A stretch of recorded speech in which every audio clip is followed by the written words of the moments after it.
With Linda Naiman, a creativity innovation expert. So you are the pioneer in art-based learning in the business world. First of all, what is creativity? Could you please define it? Sure. Creativity has to do with using your imagination, coming up with an idea, and turning that idea into action to actually produce something new, to give form to something new. And then when creativity is applied to business, it isn't just about conceiving something new, it should also be useful. So I make a distinction between imagination, creativity, and innovation. So if you have lots of ideas, but you don't do anything with those ideas, they just stay in your head, you're imaginative, but you're not creative. You're only creative if you take those ideas and you turn them into action, you give them form.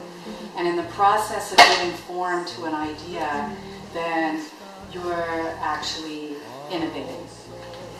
Main question of our age is how we live our lives. Could you please name one person you think is creative, living or dead? Hard question. It's really hard to answer that because I believe everybody's creative and we're all creative in different ways. We are born creative. If you look at children, you see they're creating all the time. And so creativity tends to get diminished as we grow up, in part because of the school system and in part because of society. So I like to remind people that each person is creative, and we're creative in different ways.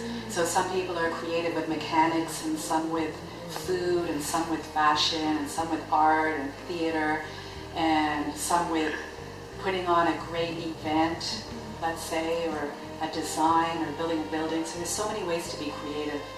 So how can creativity be cultivated? Or how not to keep creativity while you're coaching, teaching? Well, creativity is cultivated by stimulating your imagination. I believe one of the ways to develop your creativity is to gain knowledge in something. So research has shown that okay, let me back up a bit. A lot of people think, I'm not creative because I'm not a genius. But if you look at the studies on the people who are genius and who are really creative, they spent a lot of hours learning something. What was it? Malcolm Gladwell he published some studies on that, and he said that it takes about 10,000 hours to be really good at something. So Bill Gates spent 10,000 hours on the computer. Mozart spent 10,000 hours at the piano. So Da Vinci spent his 10,000 hours exploring and developing.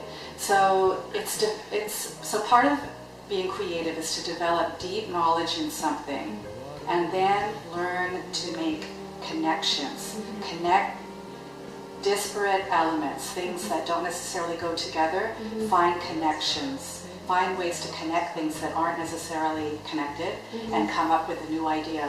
So part of being creative is also to develop your curiosity.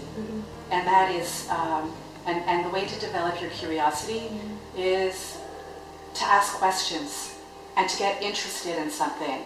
So for me, I keep my creativity alive by following my nose, like just exploring what's interesting, and then how could I apply that in my life or in my work.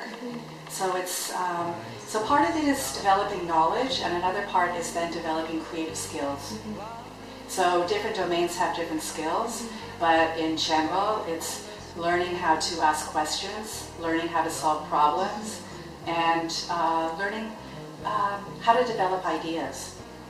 I ask people when I give creativity workshops in business, I ask, okay, when you have a meeting in business and somebody says, okay, give me ideas about something. What's the first thing that happens when somebody puts an idea on the table? What's the first thing that happens? Everybody jumps on that idea like a flea. and they attack it. So after your idea's been attacked, right off the bat, is anybody going to want to contribute ideas? No, that kills creativity. But then what else? So if you want to develop creativity, there's actually 3 questions you could ask. That is, what if? What if? You have to use your imagination to answer. Then what else? What else could you think of? And then why not? Why not? Why not? Like, why couldn't you do that?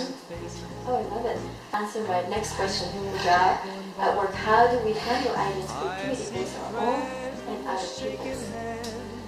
I believe in, first of all, if you want to develop ideas, be creative, it helps to have a purpose. Otherwise, you can make yourself go crazy because I don't know if you've ever met any entrepreneurs who have such an imagination. They have a big imagination and their brain is flooded with ideas all the time. And sometimes it keeps them up at night. So it's really helpful to know, okay, what is your intention? What do you want to create? And I like to focus on what you want to create more than what problem do you want to solve. Because thinking about what you want to create and envisioning an ideal is the way an artist thinks. So the artist thinks about a picture or an ideal or, okay, a creation, and then work towards creating that. So then there's a purpose and an intention. Same with business. So then, okay, if you can communicate and, if you're a business leader and you can communicate to your people what the vision is for the company, what the direction is, then you can ask people to develop ideas in alignment with that. So that keeps the ideas and the creativity focused and directed. And then, you collect ideas, and then how do you evaluate them? You need to evaluate them because you have to choose which one is going to be best to put into action, because it takes energy and effort and resources to put things into action. So you have to find the best one, and the best one is going to be the one, you need to use criteria to judge. So is this idea going to be in alignment with your vision? So we are now living in the information age because of digital access. I can imagine that time and effort to manage all those information can be detrimental for creativity. What's your take on it? Being overloaded with information can be detrimental, but I would also argue that we are moving past the age of information into the age of constant creativity. And that was something, are you familiar with the Nomura Institute of Japan? Nomura? It's Nomura, an economic think tank. And they said there's I think 4 ages of economic development. So the first was agrarian, then came the age of machines, the Industrial Revolution, then came the information age and the age of technology, and they said now we're moving into the age of constant creativity. So companies are we're deluged by information. So the people who are going to thrive in this age are the ones who can look at the information through a creative lens, interpret it, and come up with ideas for new innovation. What are the environmental elements that are conducive to creativity? How about uncertainty or ambiguity? Well, that's, we're living in a postmodern age. And it took me a long time to understand what that really meant. And I didn't really understand it until recently when I watched a movie about a movie called Peanut, and it's a documentary on a choreographer in Germany. And I could see in that documentary the environment that she had her dancers work in, which was ambiguous and uncertain. So when you're in an environment of ambiguity and uncertainty, you need to develop your intuition, you need to develop your senses, and you need to develop the radar to look at what's in the offing and what am I going to do next? Switching gear to talk about the living environment. You live with yourself for a long time. What is your experience with Kerrisdale community? Well, I love living in Kerrisdale because it's a beautiful residential neighborhood. I love the trees. It's very rare to find a city, a residential neighborhood in a city that has such big trees. I've traveled to cities all over the world, and almost no neighborhoods have the kind of trees we have here. So whenever I come home, I love it here. I breathe deeply, and I really appreciate the beauty here. So I love the peace and the beauty, and I love the Kerrisdale community, the shopping, the cafes, friendliness, all those kind of things. What does a creativity community means to you? Well, for me, it means having people who I can socialize with and share ideas with and learn things with. So I wouldn't say I have a creativity community specifically in Kerrisdale, but I do in Vancouver.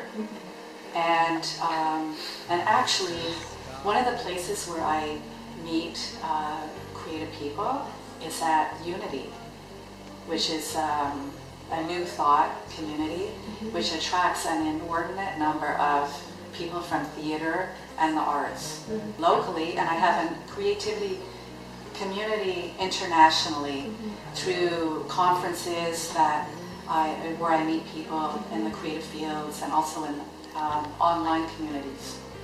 So I have both. I have the virtual community space and local. So as a member of the Kerrisdale community, how can you build your creative community even more? A question that remains to be answered. What is your philosophy of your life? My philosophy of life is to make life and work a work of art. What is your any favorite quote or books? Oh boy, you got me there. Well, there's a quote that I don't know if it originated with Bruce Mao, but it's a question he posed when he put together an exhibit on design and design thinking at the Vancouver Art Gallery a few years ago. And he said, "Now that we can do anything, what will we do?" That's deep too. That's deep. What do you plan to have accomplished in the next 5 years, personally as well as professionally? Well, it's to continue to make life and work a work of art, and I would love to. Well, I can't do it alone, but to work with other creative people and leaders in business, and to bring together people who come from different disciplines and to create idea labs or salons where people can come together and learn from each other from different disciplines. So it's to recreate a Renaissance, because I love that era of the Renaissance when you have artists, scientists, writers, poets, captains of industry, kings and queens, popes, all creating a society that really integrates art, commerce, science, and where you don't put each of these things into silos. So my dream is to break down some of these silos and to help people learn together, which is why I am introducing the world of art to business leaders. And I think that the purpose of all this really is to improve quality of life in the world that we're living in. Yeah, I would invite your viewers to check out my website if they want to know more about creativity and innovation. And they can go to creativityatwork.com.